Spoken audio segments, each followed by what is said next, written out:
Sobat Maestro, sesaat lagi kita akan mendengarkan program acara Renungan Hari Sabat bersama Advent Vision Media Ministry yang dibawakan oleh pendeta. Selamat mendengarkan.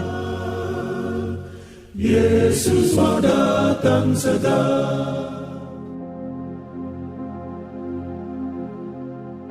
Selamat pagi dan selamat Sabat, saudara-saudara yang dikasihi oleh Tuhan. Salam sejahtera untuk seluruh pendengar Maestro yang kami sangat kasihi. Pada pagi Sabat ini saya Pendeta Cucu Elia akan bersama-sama dengan saudara untuk membaca dan merenungkan firman Tuhan. Dan saya beri judul renungan kita pagi ini, Aku Datang Segera. Dan sebelumnya saudaraku, mari kita akan berdoa. Bapa yang penuh kasih, kami datang berdoa dan mengucap syukur. Bersyukur oleh karena kami merasakan penyertaan dan berkat Tuhan. Dan kiranya Engkau terus menuntun dan membimbing kami ketika kami mendengar dan merenungkan sabda-Mu, biarlah kami mengerti, memahami akan rancangan Tuhan bagi hidup kami. Berkati kami dan yang setiap hati yang sedang mendengarkan renungan ini, biarlah kami dibukakan untuk apa yang baik, yang benar dari pengajaran Tuhan. Dalam nama Yesus Kristus kami berdoa. Amin. Saudara-saudara yang dikasihi oleh Tuhan, pada pagi ini kita akan mengakhiri perjalanan perenungan firman Tuhan kita melalui kitab Daniel dan Wahyu, dan kita sudah masuki pasal yang terakhir, yaitu pasal yang ke-22. Tentu mengakhiri sesuatu, ada sesuatu yang kita banggakan dan kita sangat senang bila mana kita berjalan sampai pada akhirnya.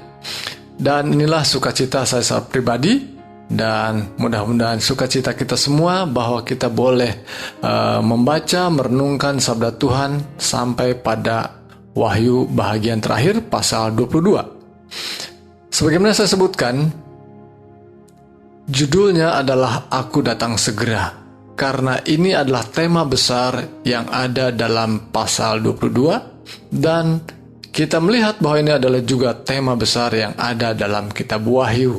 Bahkan seluruh kitab suci dapat dikatakan sedang mengharapkan betapa indahnya kedatangan Tuhan. Baik saudaraku, pasal 22 adalah sebuah pasal yang diawali dengan cerita dari pasal sebelumnya, yaitu tentang langit yang baru, Yerusalem yang baru.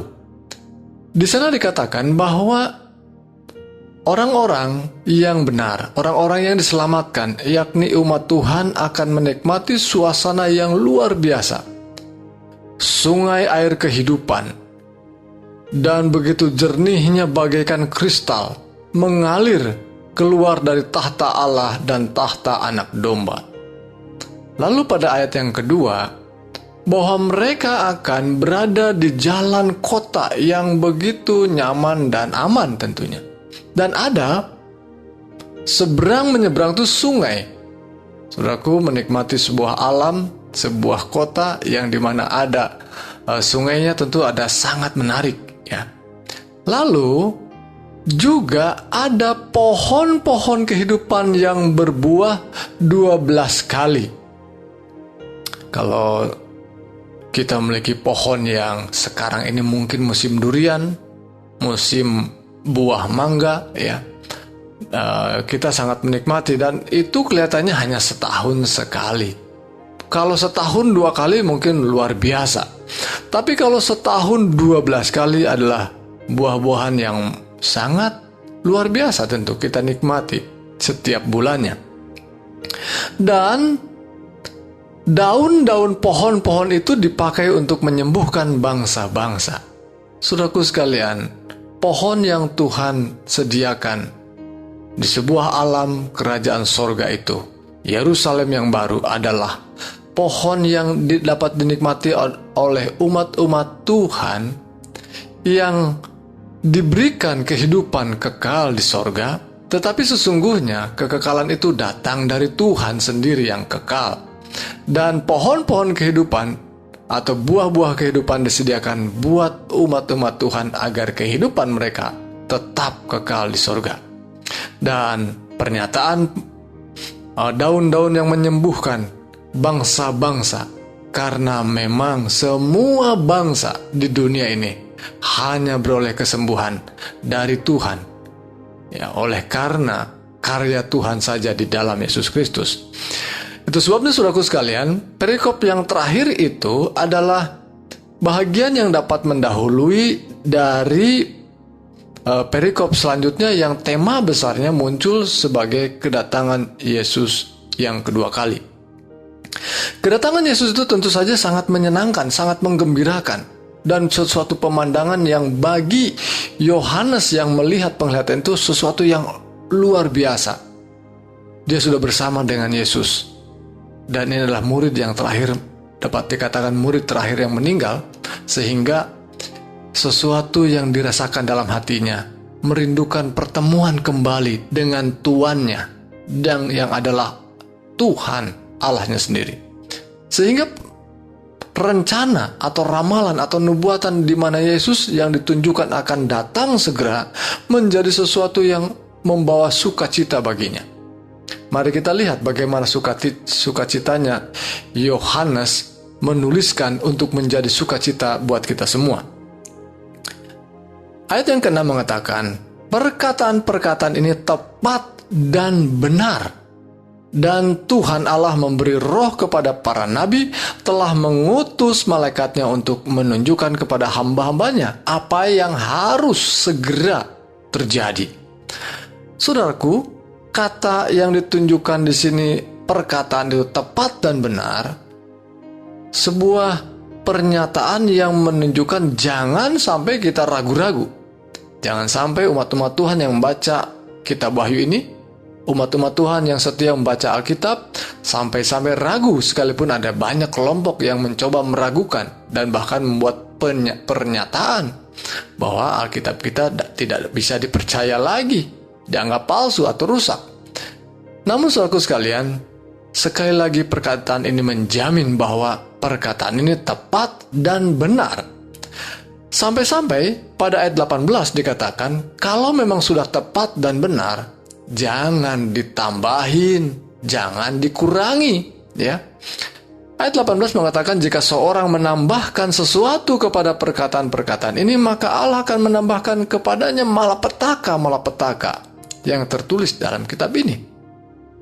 Demikian juga jikalau seorang mengurangkan sesuatu dari perkataan-perkataan dari kitab nubuatan ini, maka Allah mengambil bagiannya dari pohon kehidupan dan dari kota kudus, seperti yang tertulis di dalam kitab ini. Jadi saudaraku sekalian, perkataan di bahagian terakhir dari pasal kitab Wahyu ini memberikan jaminan. Jangan saudara bimbang, jangan saudara ragu terhadap kitab suci kita ini. Jangan saudara ragu terhadap kitab Wahyu yang mungkin kata orang sebahagian ada sesuatu yang menyulitkan. Sungguh kitab Wahyu adalah sesuatu pernyataan Tuhan yang terbuka sehingga saudara boleh memiliki sukacita yang besar ketika membaca dan merenungkan kitab Wahyu. Perkataan ini tepat dan benar.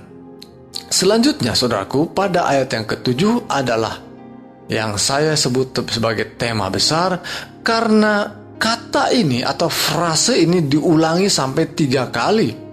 Barangkali dalam pasal yang lain, dalam kitab yang lain juga diserukan berulang kali. Tetapi secara khusus pada pasal ini sampai 3 kali disebutkan. Sesungguhnya aku datang segera. Ayat yang ke-7. Lalu ayat yang ke-12 mengatakan hal yang sama. Sesungguhnya aku datang segera. Dan berikutnya juga di dalam ayat yang ke-20 dikatakan, ya, aku datang segera.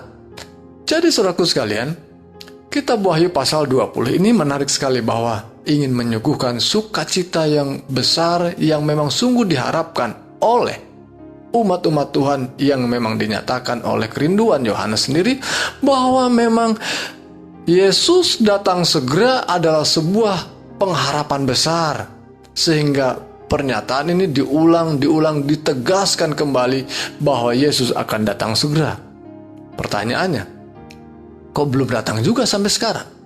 Saudaraku sekalian, waktu adalah rahasia Tuhan. Dan waktu itu begitu indah di hadapan Tuhan. Buat saudara-saudara, saudaraku sekalian, kita semua, bahwa melihat bagaimana Tuhan menentukan waktu buat kita adalah sesuatu yang indah.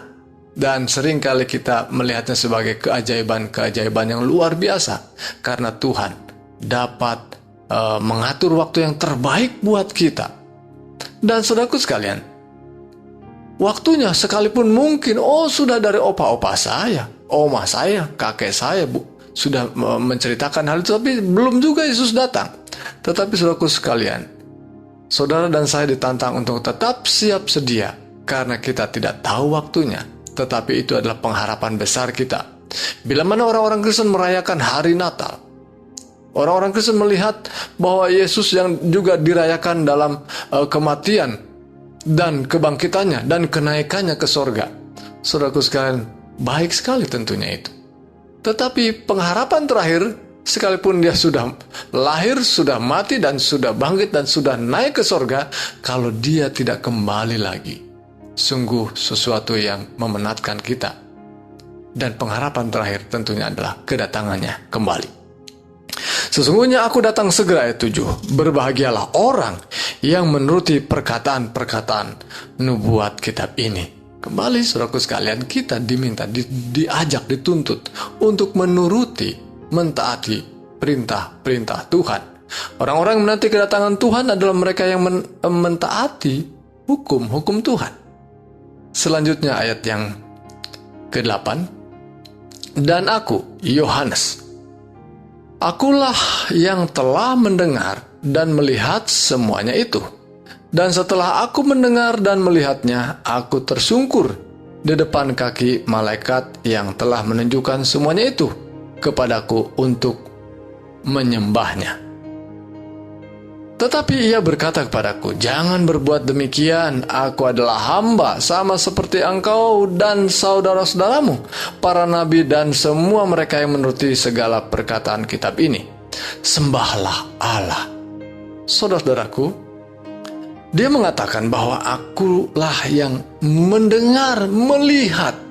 Dia menyatakan bahwa saya ini benar-benar melihat, mendengar sendiri, dan saya penuh dengan sukacita.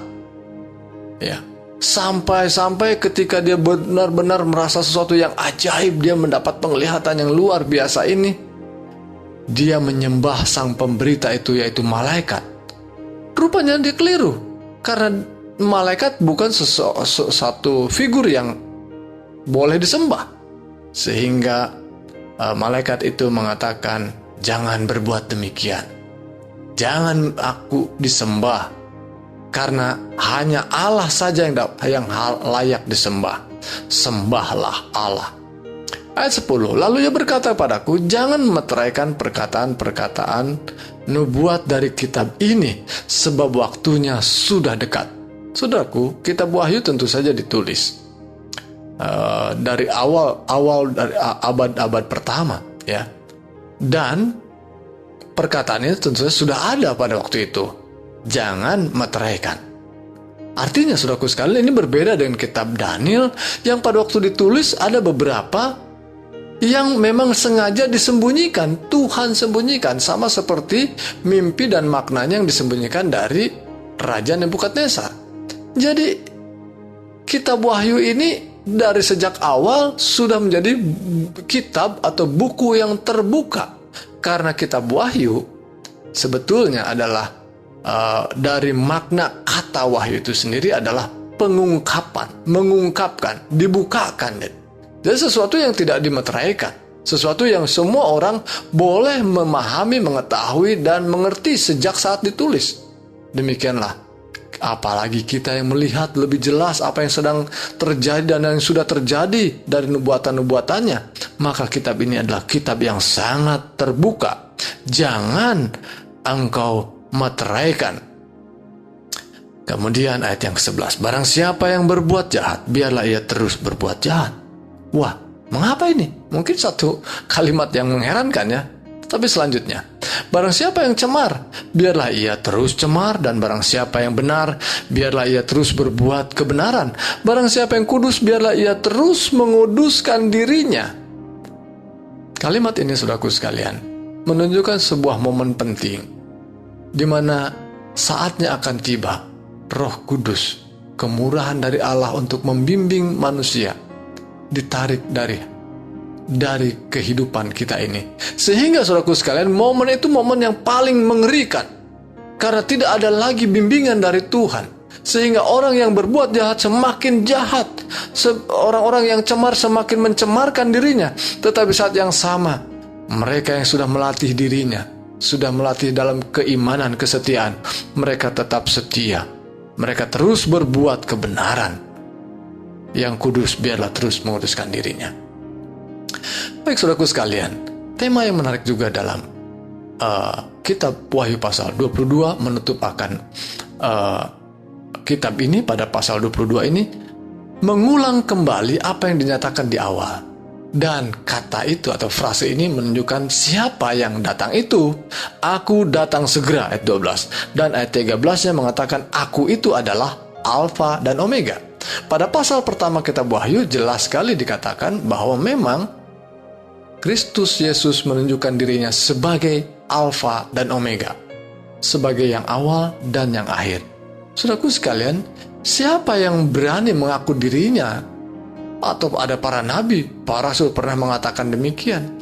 Ini adalah figur yang spesial, karena yang mengawali dunia ini, mengawali kehidupan ini, dan mengakhirinya hanya Allah saja yang layak disembah. Sehingga mengapa orang Kristen menyembah Yesus?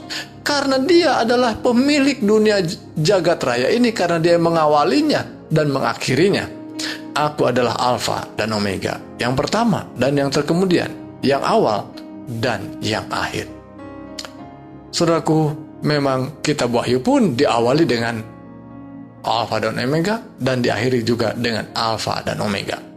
Diawali dengan pernyataan atau penyataan kedatangan Yesus, menyatakan dirinya, dan juga diakhiri dengan kedatangan Yesus. Dan di dalamnya menyatakan semua tanda, segala sesuatu yang terkait dengan rencana kedatangan Yesus, di mana umat Tuhan akan didapati setia, supaya setiap umat Tuhan dapat menyiapkan dirinya tetap setia pada waktu kedatangannya. Selanjutnya, rupanya sekalipun ada orang-orang umat-umat Tuhan yang dinyatakan di sini sebagai orang-orang yang menikmati kehidupan di dunia yang baru itu, namun ada kelompok yang tidak diizinkan. Saya ingin mengulang kembali, ini pasal sebelumnya kita sudah mendapatkan ayat yang mirip dengan ini, tetapi diulang kembali, ada sedikit perbedaan. Tetapi anjing-anjing dan tukang-tukang sihir, orang-orang sundal, orang-orang pembunuh, penyembah-penyembah berhala, dan setiap orang yang mencintai dusta dan yang melakukannya tinggal di luar. Apa artinya tinggal di luar, saudaraku sekalian? Artinya tinggal di luar kota Yerusalem adalah kehancuran dan kematian kekal. Itu yang disebut dengan kematian kedua atau lautan api. Dan menariknya di sini, saudaraku sekalian, ada orang-orang disebutnya orang-orang tukang sihir, pembunuh. Ini semuanya manusia. Tapi ada yang bukan manusia disebut di sana anjing-anjing.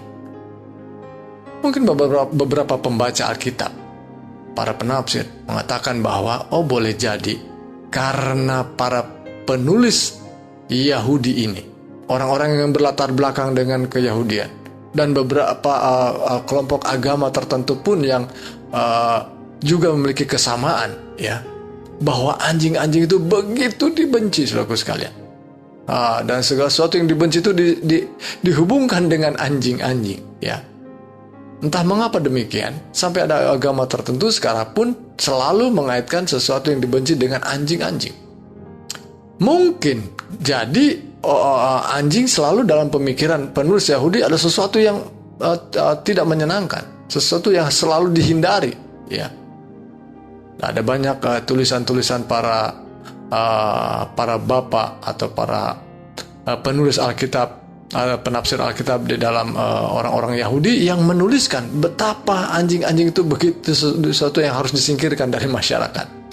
Tapi anehnya sesungguhnya cerita-cerita, ada banyak cerita juga bahwa anjing adalah sesuatu yang dibutuhkan oleh masyarakat. Terlebih dari di mana mereka sebagai wilayah yang agraris, di mana perkebunan dibutuhkan para anjing. Ini sesuatu yang mungkin bertentangan dengan hal itu.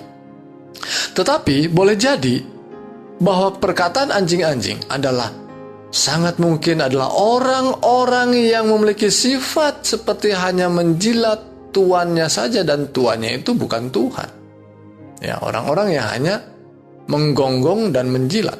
Ya, ini satu perumpamaan tentunya ya, satu umpama. Baik saudaraku sekalian, yang jelas bahwa mereka yang setia, mereka yang terus setia dan taat kepada Tuhan, mereka lah yang boleh menikmati akan pohon-pohon kehidupan dan buah-buah dari pohon kehidupan. Lalu saudaraku sekalian, ayat 17, roh dan pengantin perempuan itu berkata, marilah. Dan barang siapa yang mendengarnya, hendaklah ia berkata, marilah. Saudaraku sekalian, saya seringkali merenungkan membaca ayat ini, dan mengapa Tuhan mengatakan dalam ayat ini, pengantin perempuan itu, artinya pengantin perempuan adalah saudara dan saya, ya, yang dilambangkan sebagai umat Tuhan, berkata marilah. Dan barang siapa yang mendengar, berkatanya, mari juga. Apa artinya saudaraku sekalian?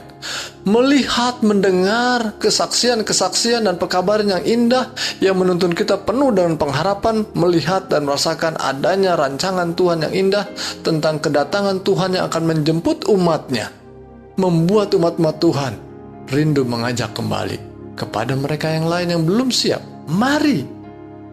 Dan kemudian ketika kita mengikuti akan suara kesaksian ini, kita pun berkata kepada yang lain, marilah.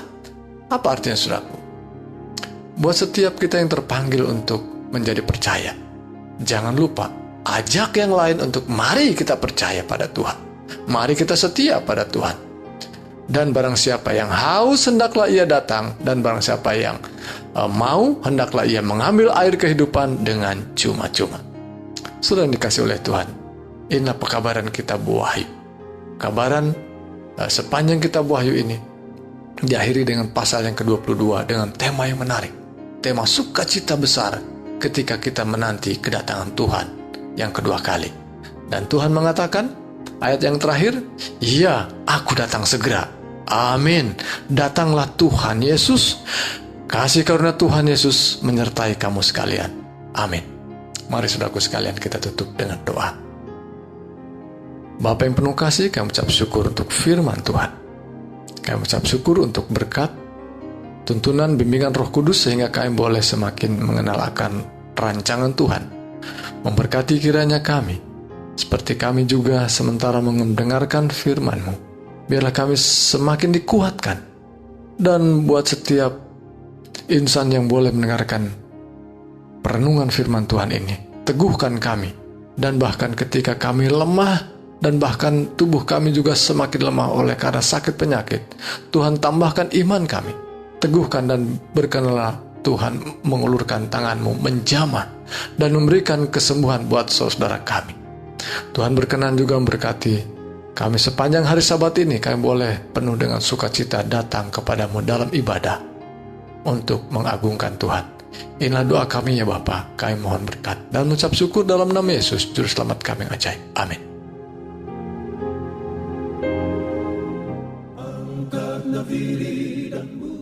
Sobat Maestro, Anda telah mendengarkan program acara Renungan Hari Sabat bersama Advent Vision Media Ministry. Untuk tanggapan pendengar, hubungi 087 888 777 689. Terima kasih atas kebersamaan Anda. Tuhan memberkati.